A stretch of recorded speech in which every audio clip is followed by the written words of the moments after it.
Oh, yeah. So, like... Oh, yes, I'm remembering. Okay. Go, Tim, go. Alright, okay, so... The overarching kind of story of Korra's overall run is that she is questioning the role of the Avatar in a modernizing world. In Season 1, we've got Amon, who is revolutionizing, like, the role of benders and non-benders, like, how they work together. And... like, there's a question behind that, which is, you know, like, is the Avatar the best person to solve this, given, like, she is a bender, you know? Like, she's not just a bender, she's the bender. They don't deal with that question quite as efficiently as I would like. Season 2 does it even more explicitly. Like, there's a civil war going on between the Northern Water Tribe and the Southern Water Tribe, and there's a literal moment in the series where Korra goes, what am I meant to do here? How am I meant to pick a side between my family and my duty? And her mum goes, hey, maybe you can't solve this. These problems go deeper than you can solve. These are things that have to be solved by other people. Season 3 goes even better. She's like, Zahir's literal quest is like, hey, the Avatar's kind of like a giant tyrant that could kill us at any time. You know, let's not have a world with the Avatar. And then Kuvira comes along, and suddenly...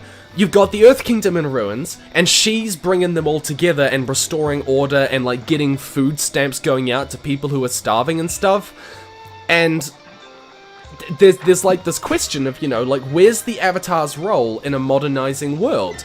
And what I wanted to see was the eventual question, the eventual answer to be that, like, it's like a democratization of power. Not democracy, but that, you know, power's being divested from the decision makers that we're currently used to, which is the Avatar being kind of the one that steps in, and being a more complex geopolitical system where you know, like, people where there's more meritocratic elements that aren't just purely from benders and non-benders. Because let's by the way, I remind you that Kuvira's system, despite being, you know, a military organization that is obviously quite dictatorial and hierarchical, it was more hierarchical, it was more meritocratic than the system otherwise would have been.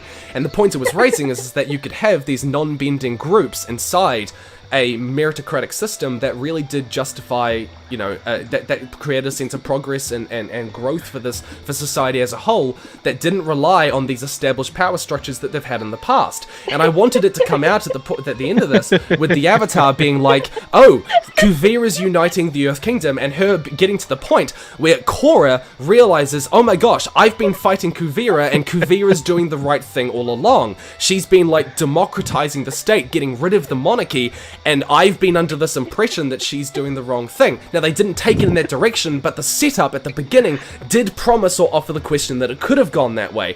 And it would have been so amazing if at the end of the season, in the last few episodes, we suddenly get this realization that we've been building Kuvira into a villain that she actually isn't, and that Korra needs to step aside because the role of the Avatar has fundamentally changed in an ever-modernizing world with the democratization of power.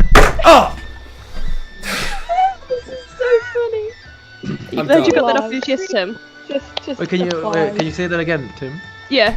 Again? I was actually on the toilet, so I didn't catch that. Yeah. Jeez.